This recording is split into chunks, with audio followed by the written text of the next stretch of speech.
Assalamualaikum warahmatullahi wabarakatuh. Puji syukur kita panjatkan atas kehadirat Allah Subhanahu wa Ta'ala, karena berkat kehadirannya lah kita bisa melaksanakan presentasi ini walaupun melalui daring.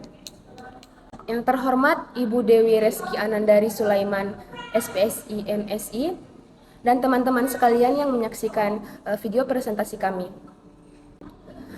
Ada pepatah yang mengatakan tak kenal maka tak sayang, tapi kalau udah kenal jangan sampai terlalu sayang. Jadi perkenalkan, saya Alia Salsabila Ramadhani selaku moderator dari kelompok Ahmad Dahlan yang beranggotakan 4 orang. Yang pertama itu Nur Fatimah, yang kedua Rizka Melia, yang ketiga Salsabila, dan terakhir Imelda Yulistianti. Selanjutnya kita akan memaparkan materi yang berjudul Aliran Pendidikan Nativisme yang akan dipresentasikan oleh presentator pertama, yaitu Nur Fatimah Asrianti.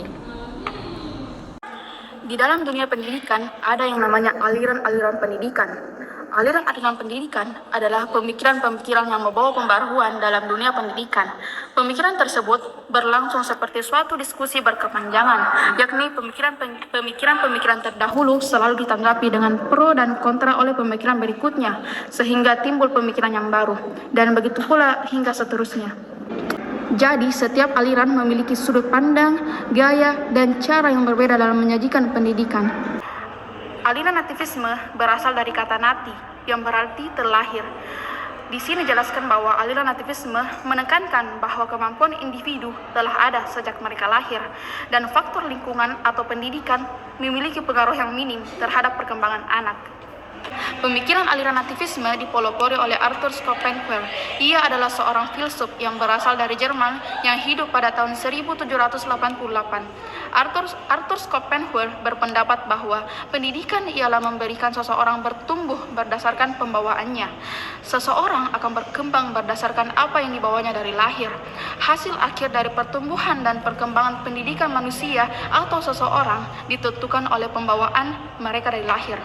Dari pembawaan itu ada yang baik dan ada pula yang buruk. Maka dari itu, manusia akan berkembang dengan pembawaan baik atau pembawaan buruk yang dibawanya dari mereka lahir. Pengaruh aliran pendidikan nativisme terhadap pendidikan di Indonesia. Yang pertama, pemahaman nilai-nilai budaya lokal. Nativisme mendorong penekanan pada nilai-nilai budaya dan tradisi lokal. Hal ini telah memengaruhi kurikulum pendidikan di Indonesia dengan lebih banyak memasukkan materi yang berkaitan dengan budaya dan nilai-nilai lokal. 2. Pengembangan bahasa daerah. Aliran nativisme juga memperkuat pengembangan dan pelestarian bahasa daerah. Banyak sekolah di Indonesia yang sekarang memasukkan bahasa daerah dalam kurikulum mereka untuk mempertahankan bahasa, budaya, dan lokal. Yang ketiga, peningkatan kesadaran identitas nasional. Melalui penekanan pada budaya dan nilai-nilai lokal, nativisme dapat membantu meningkatkan kesadaran identitas nasional di kalangan siswa, membantu mereka memahami sejarah dan budaya di Indonesia. Yang keempat, tantangan dalam implementasi.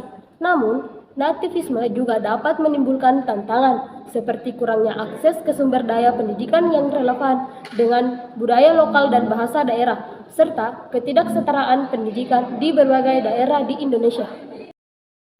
Pro dan kontra aliran nativisme yaitu yang pertama adalah pro.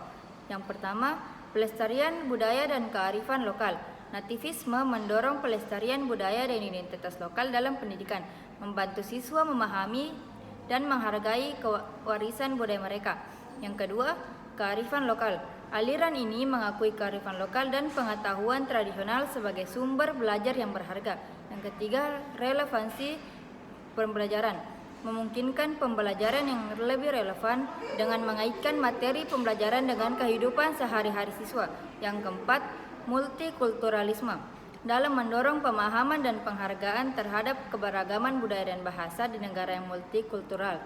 Yang kelima, keterlibatan orang tua dan komunitas. Mendorong partisipasi aktif orang tua dan komunitas dalam pendidikan anak-anak. Kontra, pertama, keterbatasan dalam globalisasi. Pendidikan nativis dapat terlalu terfokus pada budaya lokal dan bahasa daerah, yang dapat menghambat kemampuan siswa untuk berpartisipasi dalam dunia global yang semakin terhubung. Kedua, kurangnya standar. Nativisme dapat menyebabkan kurangnya standar pendidikan yang konsisten.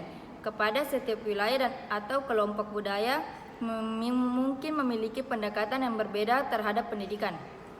Ketiga, keterbatasan sumber daya. Implementasi nativisme bisa menjadi sulit di daerah dengan sumber daya pendidikan yang terbatas karena membutuhkan sumber daya tambahan untuk mendukung kurikulum dan bahasa lokal. Yang keempat, potensi diskriminasi. Terlalu vokal dalam mendukung budaya lokal juga bisa menyebabkan diskriminasi terhadap kelompok minoritas atau kelompok etnis tertentu. Yang kelima, perkembangan global. Dalam dunia yang terus berubah, beberapa pendukung pendidikan nativis mungkin khawatir bahwa pendekatan ini tidak memadai untuk menghadapi tantangan masa depan. Pandangan nativisme. Aliran nativisme mengakui adanya daya asli yang telah terbentuk sejak manusia lahir ke dunia, yaitu daya-daya psikologis dan bakat yang dibawa sejak lahir. Menurut aliran ini, peserta didik bukanlah orang dewasa, tetapi memiliki dunia sendiri. Mereka juga memiliki diferensi periode rasi, perkembangan, dan pertumbuhan. Faktor lingkungan dianggap kurang berpengaruh terhadap pendidikan dan perkembangan anak. Keberhasilan belajar ditentukan oleh individu itu sendiri. Kelebihan aliran nativisme adalah seseorang bisa mengoptimalkan bakat yang dimilikinya. Karena telah mengetahui bakat yang bisa dikembangkannya, menurut aliran nativisme, pendidikan tidak dapat mengubah sifat-sifat pembawaan. Pandangan empiris berpendapat bahwa pengetahuan manusia berasal dari pengalaman. Pandangan ini menolak pandangan nativisme yang mengatakan bahwa lingkungan tidak berpengaruh dalam perkembangan manusia. Mereka berpendapat bahwa lingkungan memainkan peran penting dalam membentuk individu. Pandangan konvergensi. Aliran konvergensi berpendapat bahwa pertumbuhan dan perkembangan manusia tergantung pada dua faktor, yaitu bakat atau pembawaan dan lingkungan atau sekolah. Teori ini mengakui bahwa manusia lahir telah membawa bakat. Pandangan Islam. Pandangan Islam juga sesuai dengan aliran nativisme. Ia mengatakan bahwa faktor yang berpengaruh terhadap pembentukan diri seseorang adalah faktor pembawaan dari dalam. Hal ini dapat dipahami dari surat An-Nahl ayat 78 yang artinya, dan Allah menciptakan kamu dengan berbagai macam sifat dan kecenderungan. Yang terakhir adalah kesimpulan. Aliran nativisme berpendapat bahwa tiap-tiap anak sejak dilahirkan sudah mempunyai berbagai pembawaan yang akan berkembang sendiri menurut arahnya masing-masing. Pembawaan anak itu ada yang baik dan buruk. Pro dan kontra aliran nativisme salah satunya adalah dari kearifan lokal, di mana aliran nativisme mengakui kearifan lokal dan pengetahuan tradisional sebagai sumber belajar yang berharga. Kontra pada aliran nativisme salah satunya adalah keterbatasan dalam globalisasi di mana pendidikan nativisme dapat terlalu fokus pada budaya lokal dan bahasa daerah yang mendapat menghambat kemampuan siswa untuk berpartisipasi dalam dunia global yang semakin terhubung.